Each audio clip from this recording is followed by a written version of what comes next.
natin, lalo na yung mga medyo senior na, di ba?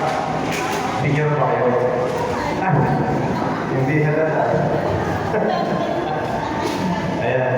So, pagka may mga bagay na hindi natin po kaya halimbawa, pigilan, pwede po tayo tumawag sa headquarters, sa satellite, para makatulong po natin. Kasi alam naman natin, hindi natin alam yung mga sinasaway natin.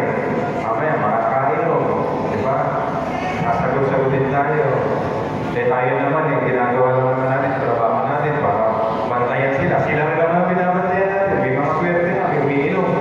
Binabantayan pa natin. Pero pinapanagay pa kayo. Bawal. O yun, bawal po.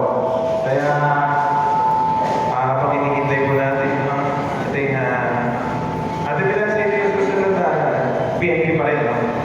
PNP